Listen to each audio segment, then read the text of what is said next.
This is Unsung History, the podcast where we discuss people and events in American history that haven't always received a lot of attention. I'm your host, Kelly Therese Pollock. I'll start each episode with a brief introduction to the topic, and then talk to someone who knows a lot more than I do. Be sure to subscribe to Unsung History on your favorite podcasting app so you never miss an episode. And please, tell your friends, family, neighbors, colleagues, maybe even strangers to listen to. According to her own papers, Florence Beatrice Smith was born in 1888, although many sources state her birth year as 1887. Whichever year it was, she was born in Little Rock, Arkansas. Her father, James, was the only African-American dentist in the city, and his clients included even the governor of the state. Her mother, also named Florence, was a concert pianist and music teacher who started young Florence on piano lessons at the age of 3. In 1903, the senior Florence Smith enrolled her daughter in the New England Conservatory of Music in Boston, renting her an apartment with a maid and listing her daughter's place of birth as Mexico. Although her mother's choices allowed the light-skinned Florence to pass while in music school, where she graduated in 1906 with a double major in organ performance and piano pedagogy. After graduation, she chose to teach at historically Black colleges, opting for a role as a race woman. In 1912, back in Little Rock, Florence married attorney Thomas J. Price. As racial violence grew more pronounced in Arkansas, Thomas, Florence, and their children moved to Chicago in the late 1920s, joining the Great Migration. Florence Price had family ties in Chicago.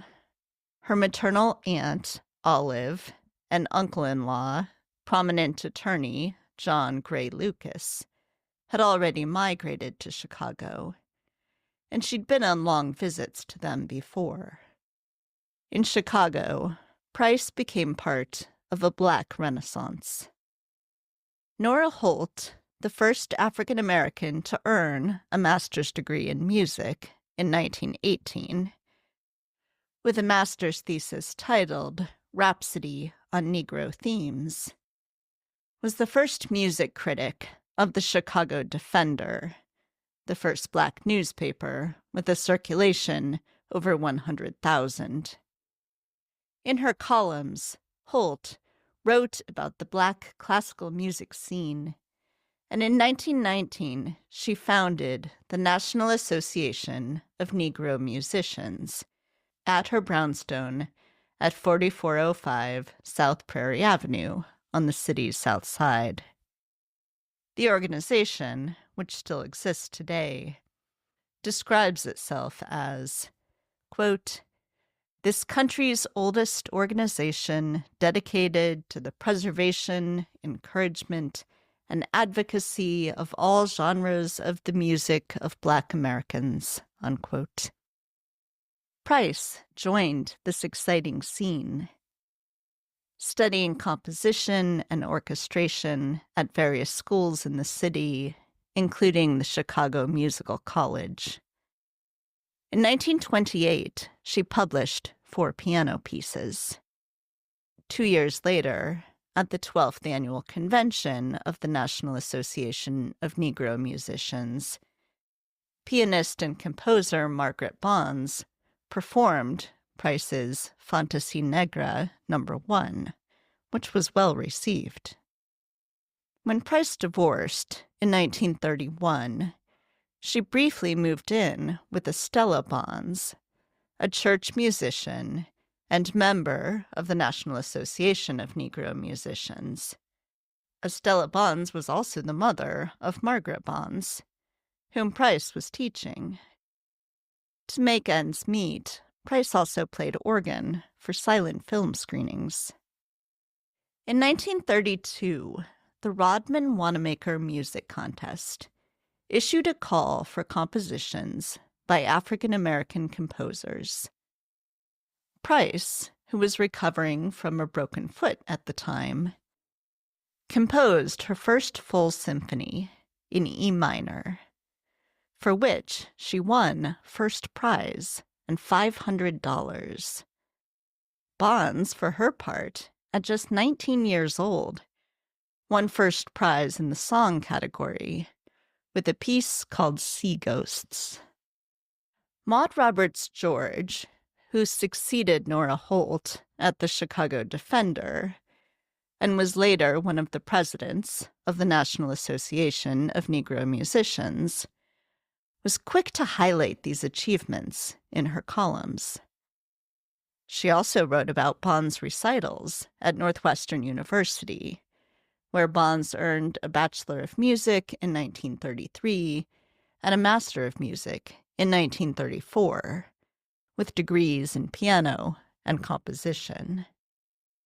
As Chicago planned for the Century of Progress World's Fair, which opened in May of 1933, women like Maud Roberts George, Estella Bonds, and Anita Patty Brown were determined that African Americans would not be rendered invisible, as they had been in the 1893 World's Fair, also in Chicago. One way they achieved that was by planning, and in George's case, underwriting, the Negro in Music at the Chicago World's Fair Century of Progress Exposition. Thus it was that on the night of June 15th, 1933, in Chicago's Auditorium Theater, the all-white, all-male Chicago Symphony Orchestra performed Price's award-winning Symphony No. 1 in E minor, the first institution of its caliber to bring the work of a Black woman composer into its repertoire.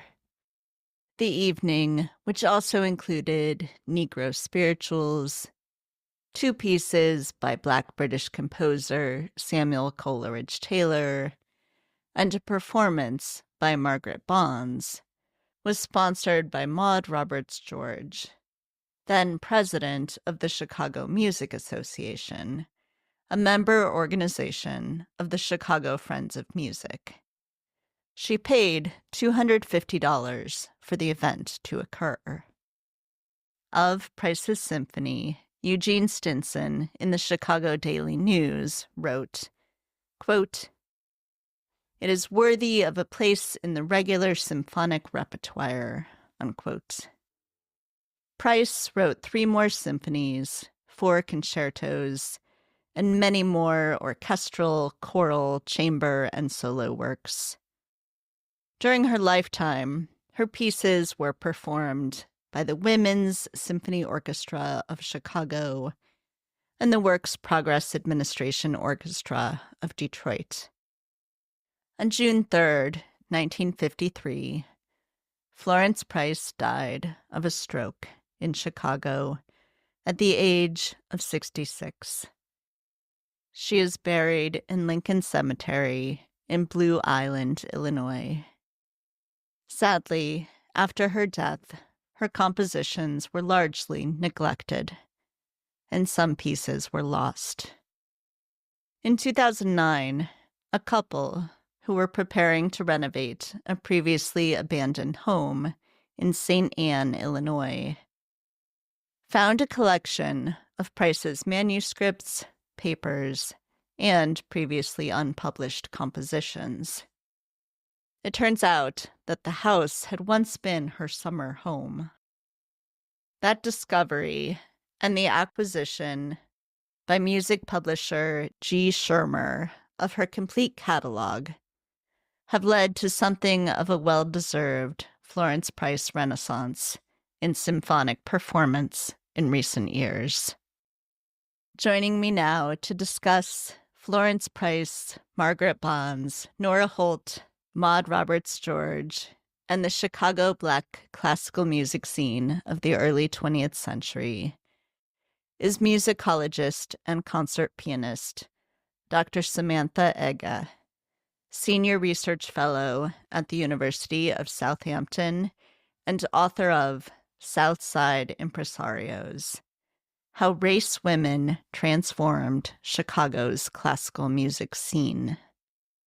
First, though, here is Dr. Samantha Ega performing Nora Holt's Negro Dance, composed in 1921.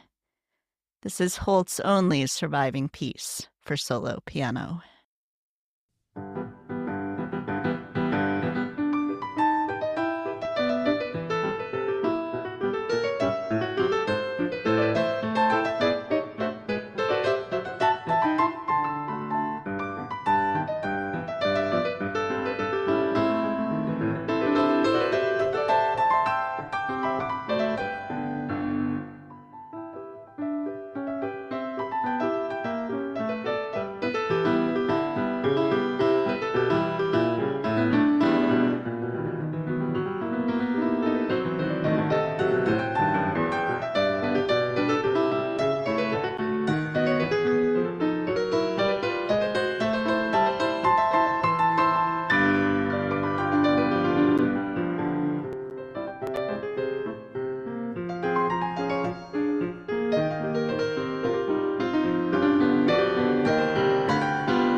Hi, Samantha. Thanks so much for joining me today.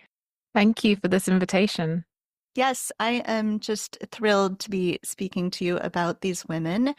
I want to start by asking a little bit about how you decided to write this book. I know you're a Florence Price scholar and performer, and I wanted to understand a little bit about why you decided to write about this collection of women, all of these really important women, instead of writing a Florence Price biography, let's say. Well, I've been drawn to Florence Price's story for pretty much all of my adult life. As an undergraduate exchange student at McGill, I learned about her for the first time, and I was just so captivated by the knowledge that Black women had a history in classical music, and being a woman of African descent, that was so incredibly empowering. And as I, later down the line started doing research on Florence Price at her archives at the University of Arkansas, but also at the Center for Black Music Research in Chicago, I realized that actually the story was more Chicago, and the story was this incredible network, because in classical music, we learn about, the Baroque period, the classical period, the Romantic period. Then 20th century music is this kind of big, kind of amorphous area, and Florence Price fits into that, but she kind of doesn't, because it's not specific enough. We need to know where she was, what her network was, and what comes out of that is this awareness of the Black Chicago Renaissance that, as a classical composer, she was really at the forefront of. And so I knew that that was a story that needed to be told. And there was enough information through primary sources and secondary sources telling me that there really is a story to tell around this network, this sisterhood of the Southside Impresarios. Could you talk a little bit about what those sources are? And of course, in some places, we have incomplete sources, right? There are places, as you talk about in the book, where there are just silences in the archives. Where are the places you are able to uncover, and what are the things that you are not able to uncover? Well, so much of Florence Price's story, especially when her career really takes off, after 1932, is documented in the Chicago Defender. And so when you look at these articles and then you look at who's writing the articles, you have names like Maud Roberts George, who's the president of the National Association of Negro Musicians, president of the Chicago Music Association, which Florence Price is a part of. And then when you look into the minutes and the notes and the archives of these organizations, you see many more names. And so this is, really affirming this sense of community. And it's really notable how women are really prominent, in all levels of leadership and community building there.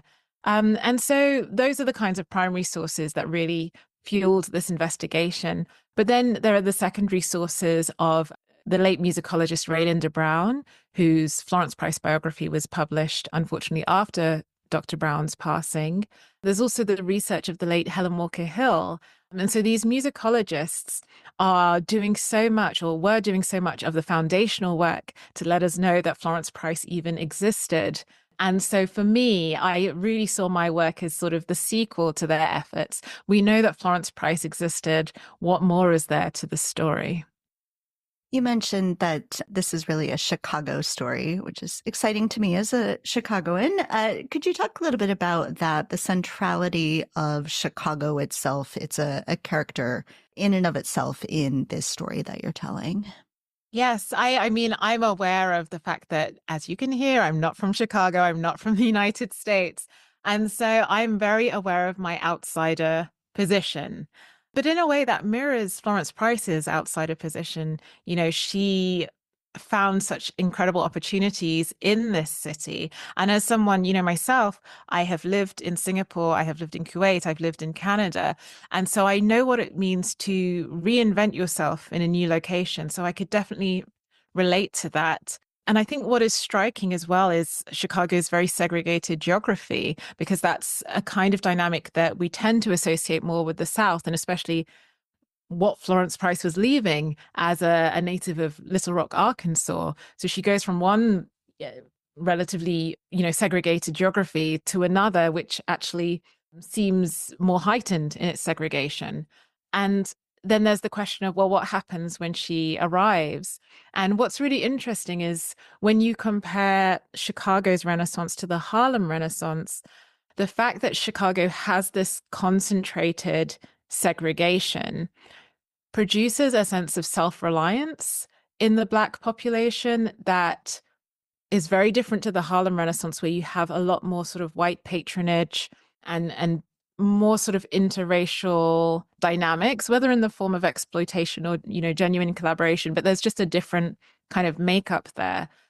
But Chicago has this self-reliance that is born out of this very specific geography. And one of the eye-opening things for me was to realize that when you trace classical music in Chicago and you trace the fact that Nora Holt, who's one of the Southside impresarios, is using the term Chicago Renaissance towards the end of the 1910s, what you find is that the Black Chicago Renaissance actually predates the Harlem Renaissance. I just have to be a proud Chicagoan and say, well, of course. So you just mentioned, you've mentioned a couple times this term impresario, which you have in the title as well. Could you talk a little bit about that, unpack what that means in the context of your book, what you're using that term to refer to? Yes, so the impresario is this figure throughout, especially European history and the performing arts, the person that works behind the scenes, that sorts out the contracts, that gets the person onto the stage and, does all of that very much behind the scenes work. But it's definitely a loaded term, a gendered term kind of associated with European men. I kind of imagine a European man with a really thin mustache. That's what and a top hat. That's the in my mind, that's the quintessential image of the impresario. But I wanted to think about these women along such definitions because that was exactly what they were doing, minus the mustache and the top hat. But they were organizing contracts, they were creating their own spaces, and really had this, DIY approach to ensure that Black musicians and especially Black women would have a place in classical music. And, we cannot take their work lightly when we think of the fact that that advocacy and that kind of activism led to Florence Price becoming the first Black woman to have a symphony performed by a major national orchestra. I think on the surface, it's a story that is kind of attributed to the benevolence of the Chicago Symphony Orchestra, but actually that is the story of Black women's advocacy. And I really, really wanted to make that clear in the book. Yeah, can you unpack that a little bit? You talk in the book some about showing them as actors in their own story, taking the role that these Black women are playing and not just seeing how they get to be on stage, but, put themselves forward on the stage. So can you talk a little bit about that story, how it is that these impresarios, these Black women are able to put themselves forward, to put other Black women like Florence Price forward in, for instance, this 1933 World's Fair, to have this chance to showcase their music? Yes, well, let's start with the Black press. So in 1917, Nora Holt becomes the first music critic for the Chicago Defender.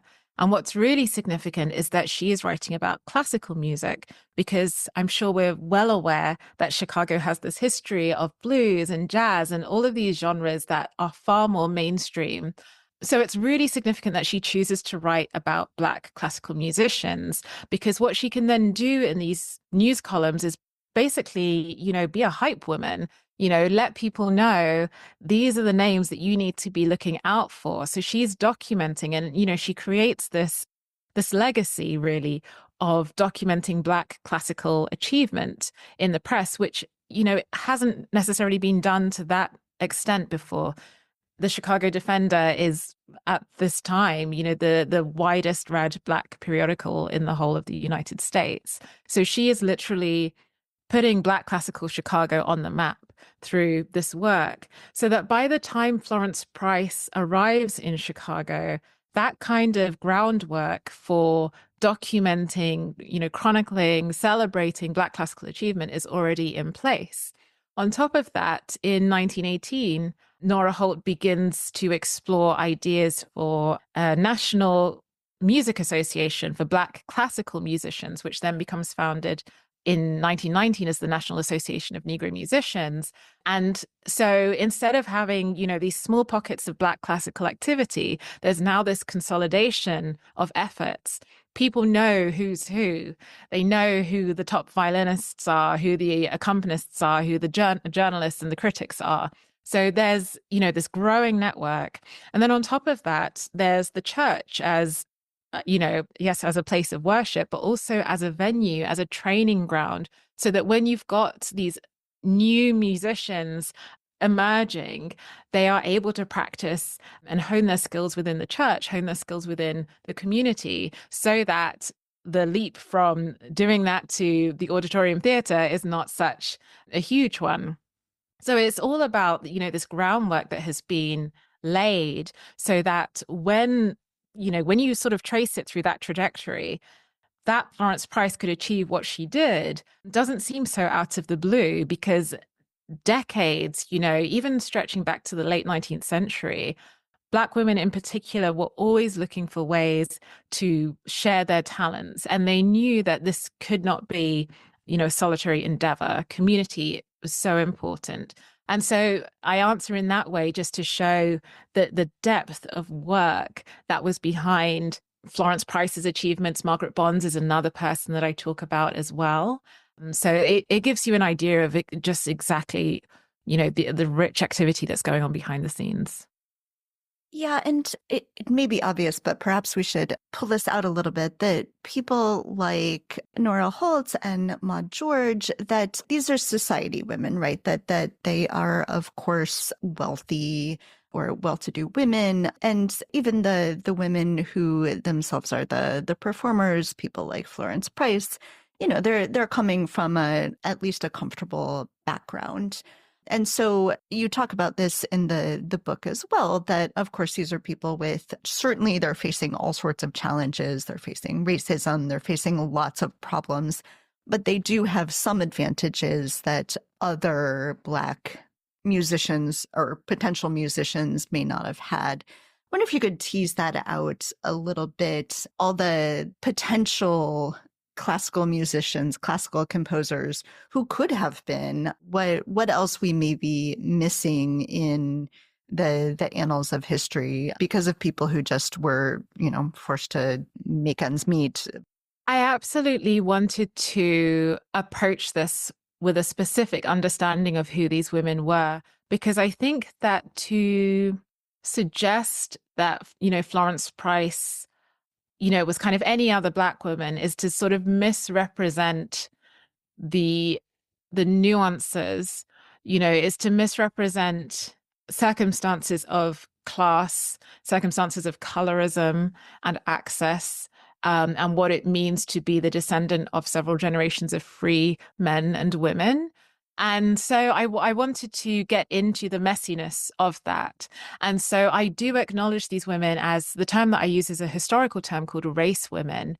And this stems from an ideology that W.E.B. Du Bois held around the talented tenth. So this was the idea that the top 10% of the African American population would be the leaders of the race, and they would set an example to the wider sort of uneducated masses, and would sort of be that bridge between Black and white, which is very aspirational, but it's also very problematic. It's very patronizing as well. And so I didn't want to shy away from the fact that these ideologies, birthed this generation of women. They perpetuated these ideologies as well, but they also challenged them. It's not clear cut. And I think that's really important to be able to celebrate, but not sort of venerate as if they were beyond any sort of critique.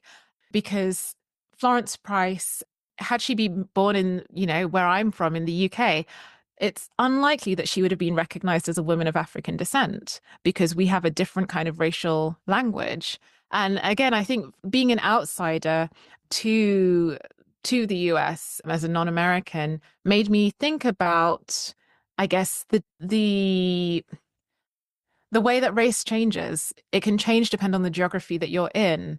And as someone, Florence Price was racially ambiguous. Nora Holt was racially ambiguous. There's this really, I find it very amusing, the story about how her fourth husband dies and she, decides to reinvent herself in Paris. And she dyes her hair blonde and pretends that she's this exotic Creole woman, and she's not. But that's how she's received over there because she knows that she can play with race. Race is not a fixed category. On the one hand, it is, and it dictates our lives. But on the other hand, it's fiction. And so she's playing with that. And so I wanted to, explore the fact that this is a particular class of women who have particular advantages, but also, as we see by the end of the book, those advantages are no guarantee, for a stable life. And what's also really interesting is the way that, the wealth isn't always there, but the perception of wealth and appearances are there. And so it shows just how fragile actually this ecosystem is as well. One of the ways that race is important is the way that they are using race in their music, that they're using spirituals in their music, that they're incorporating those, that people like Florence Price and Margaret Bonds are using those in their compositions. Could you talk some about that? It's really interesting to hear, as well as, to write about and tell the story of, but to hear the sonic worlds that these women were creating. Because at the turn of the century, there is this ongoing discussion about what is American music. And Dvorak in the late 19th century says, it's the music of, basically, to paraphrase, people of African descent. It's the music of American soil. That is real American music. But, with, in a society where blackface minstrelsy is the most popular form of entertainment, to absorb, or the idea of absorbing Black folk music into a classical music genre is blasphemous to some. And so Florence Price and her generation, which actually even the generation preceding, including Harry T. Burleigh and also my fellow countryman Samuel Coleridge Taylor over in England, this generation is exploring the ways in which Black folk music can be a part of a national musical, classical music identity, just in the same way that, Brahms explores his Hungarian dances and, it's so normalized in old world Europe. What is really interesting, though, is what seems like quite an overt kind of steering away from jazz and the blues. And that's where the issues of class come in, because they are seen as, the popular music for the masses, music that might undermine the the ideology of racial uplift, because this is a sort of lowly kind of music or not as intellectual. And so this is the messiness that is, that I love to write about, because it just reveals more of our complexity as human beings. So with Florence Price and her generation, you do hear, this very strict sort of loyalty to the spirituals. But then with Margaret Bonds's generation, you can hear that she's playing with jazz and she's playing with the blues and embracing, a more modern vernacular. And I think that's representative of, the shift across generations.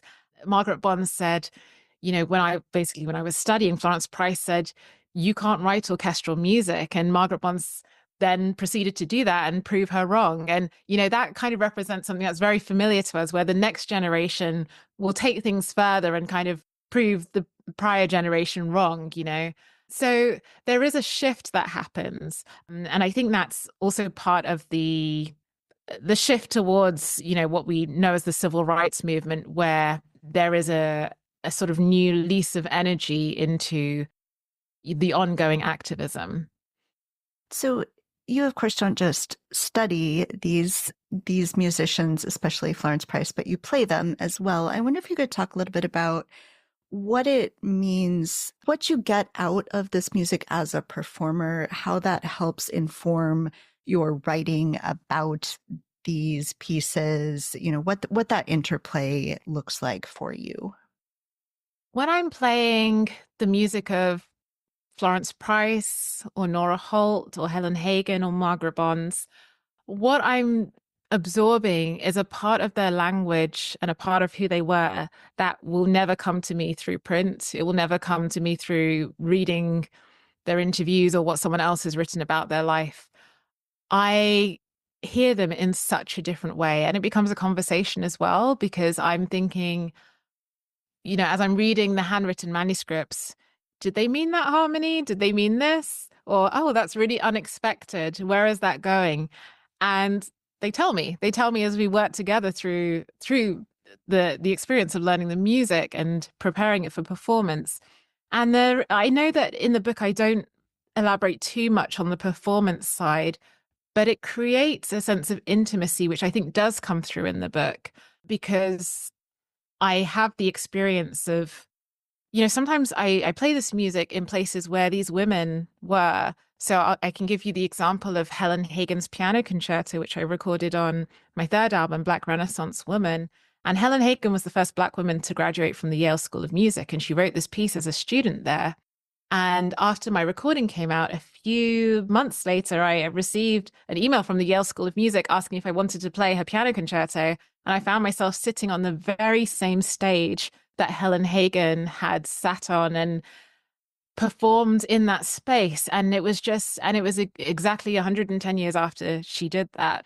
And so, some of these things don't fully feel like coincidence. I feel like these women are rewarding me for putting the time in to learning their music and inviting me into these spaces. Just recently, I performed at the Palmer House Hilton, and that's where Margaret Bonds used to play as well.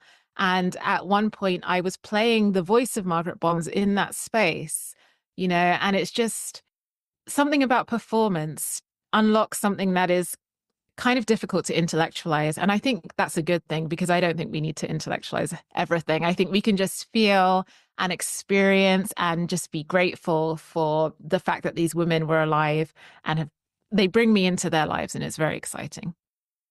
And we don't have all of their music, right? We have some of the pieces that they've written. Famously, of course, some of Florence Price's music was discovered long after she had died.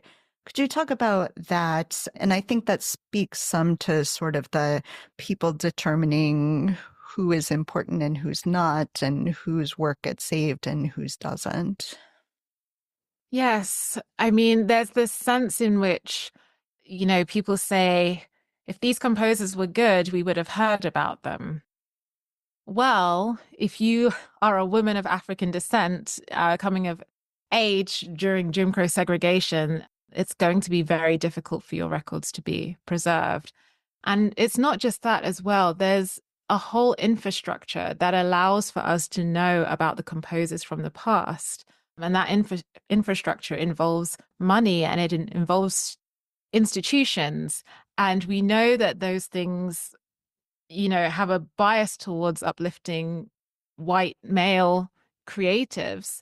And as a result, a lot of voices from people who do not have that identity get lost. And that is no reflection of whether or not they were good. It's a reflection of all of these things that are just so far beyond their control. And so in my book, I use this concept of the unfinished symphonist so that, yes, we know about Florence Price, and that's really, truly wonderful. But what she should make us think is not, wow, she was the first Black woman. Who else was out there? That's the question, and it's very difficult to tell a history of people that we don't know. But Florence Price should really be a sort of an opening, not, oh, we have our Black women representation. Let's close that door.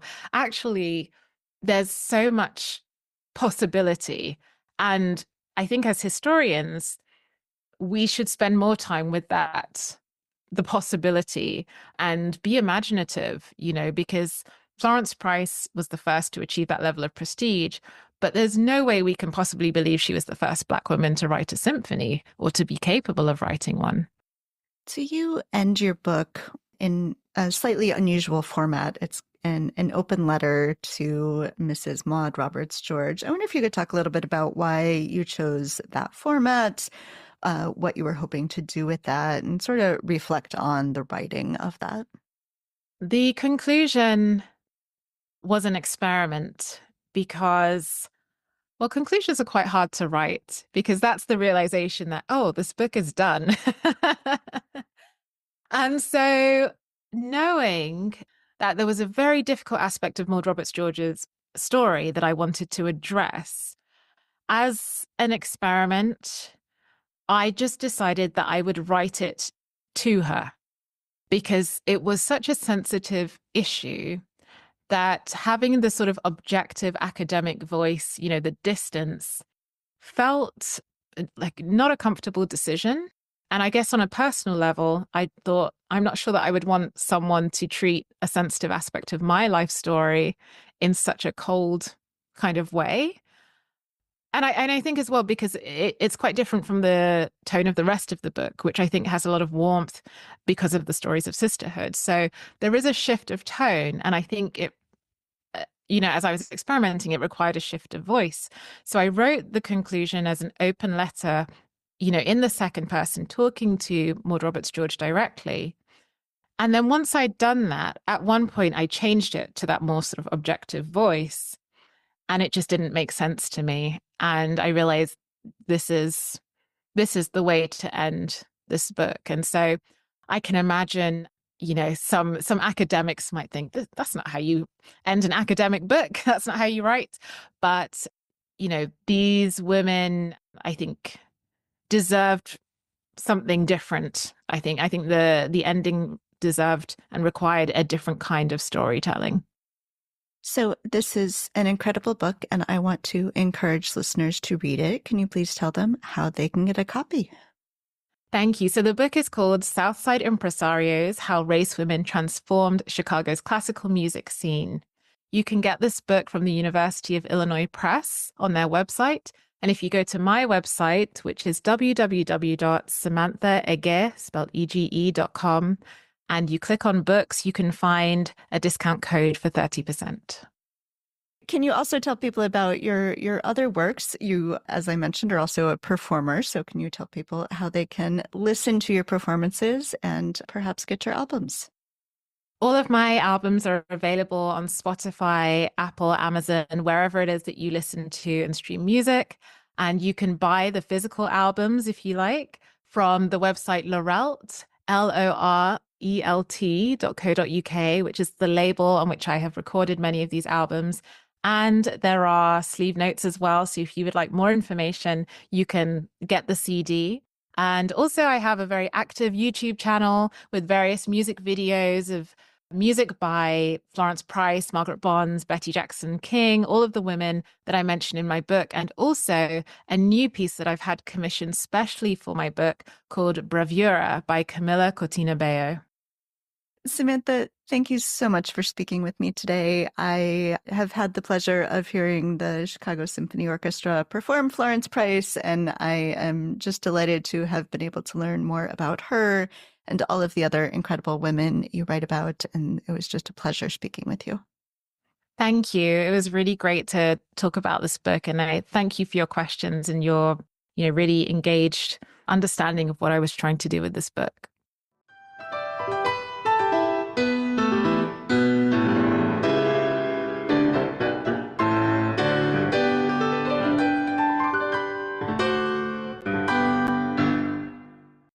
Thanks for listening to Unsung History. Please subscribe to Unsung History on your favorite podcasting app. You can find the sources used for this episode in a full episode transcript at unsunghistorypodcast.com.